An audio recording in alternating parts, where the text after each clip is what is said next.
Okay, the first question that people ask is, can everybody do it? Now we're going to be talking about the larger reality and experiencing the larger reality today. So can everybody do it? Or is it just some? Or do you have to spend, a lifetime of meditation to get there? Those are the questions that I have. Well, anybody can learn to experience the larger reality. Anyone can become operational in non-physical reality. Your consciousness. So that's your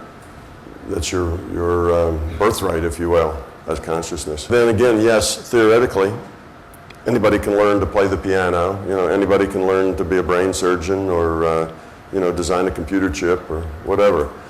It's the same thing. If you can, certainly you can do these things, but it takes effort.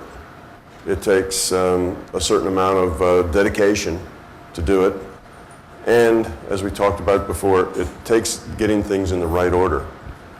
Working on getting into the larger reality before you've really worked on yourself to grow and to get rid of fear and get rid of ego probably won't work real well. If you have a lot of fear and you get into the larger reality, you'll find a lot of fearsome things.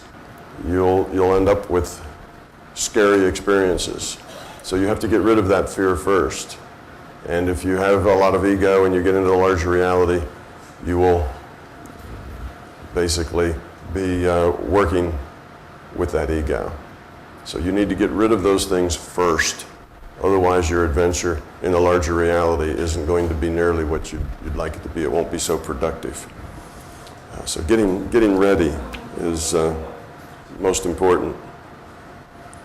So don't let getting into the larger reality be the primary goal. Let it be the thing that happens along the way.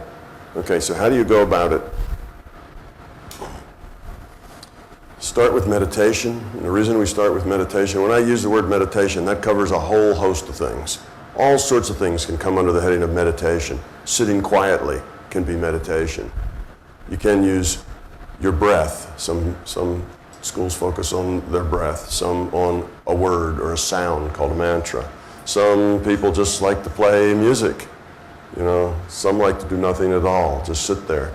So all of that I would call meditation. Meditation is where you let the extraneous thoughts in your mind go. So it's just you and your consciousness.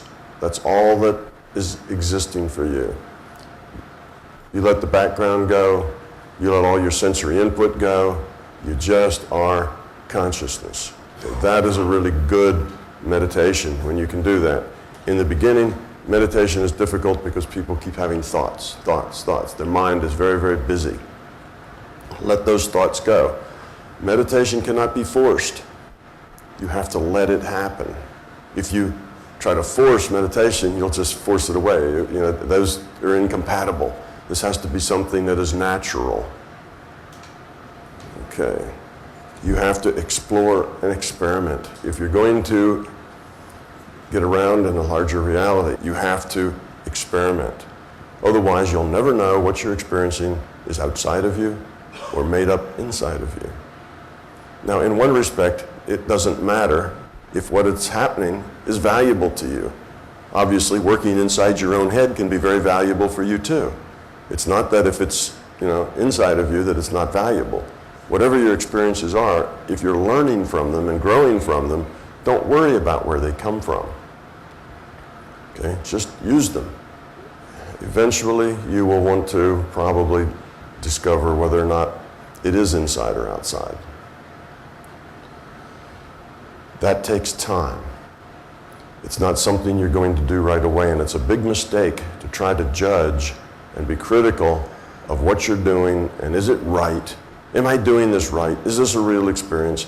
Don't ask those questions too soon.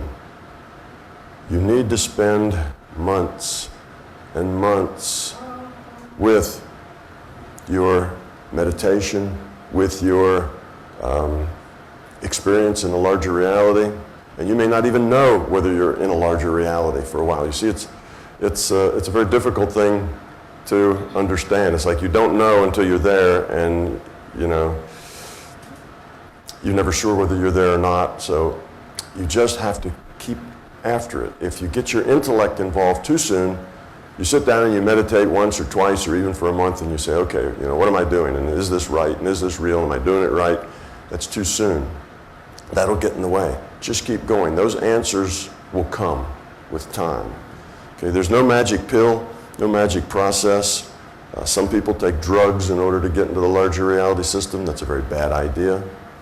The only people that I have talked to that thought that it was a good idea are the people who took it once or twice. It opened up their mind to a larger reality and they didn't take any more. Well, okay, maybe that was an advantage. Maybe it was an eye-opener. But drugs are not the way to go. It's a very limiting experience. Okay, it will blast you into the larger reality and then you crash out of the larger reality, but so what? It's experience. It's like going to the fair, going to the carnival, and getting on a roller coaster. Wow, it's a lot of fun when you're done, and then when you're done, there's really no net gain. You're not going to learn anything. You're not going to gain any capability to control it or be a part of it. It's not going to be yours. So drugs are not a good way to go. The other thing that drugs will do is that they will make it harder for you to get there on your own. You will learn a dependency on that methodology to get you into the larger consciousness system. When you try to go on your own, part of what's valuable about that is the experience of getting there. It's the transition that you have to really learn to comprehend and be able to repeat. Well, if you just get blasted there, you don't really have a transition. It makes that transition more difficult because you have no experience now. So drugs are not good. No shortcuts. Steady effort is the key. Okay, meditation. Everything is in the approach. You'll notice the things that are highlighted there, they're all about what not to do. It's not about what to do. There's 1,000 different ways to meditate. All of them are fine. Pick your own. Meditation's just a tool. It's not a requirement, it's just a tool to help you get there. So, fear nothing, hope for nothing, no thinking, no analysis, expect nothing, eliminate beliefs, don't compare, don't judge. So it's all about what not to do. You see, being aware of and centered in your consciousness is natural. What we have to do is not some new technique to learn how to meditate. What we have to do is stop blocking, stop interfering with a natural process. Okay? We're consciousness. It's not a matter of learning something new, it's a matter of unlearning something old. Once you can do these things that are highlighted, fear nothing, hope for nothing, don't compare, don't judge, expect nothing, then all you have to do is sit quietly. If you've got all those things mastered, you just sit down and you'll be connected to your consciousness. You are consciousness. It's a natural thing. So we block it. So it's not that I need to learn a special technique to get there. You need to unlearn all the things that make it difficult for you.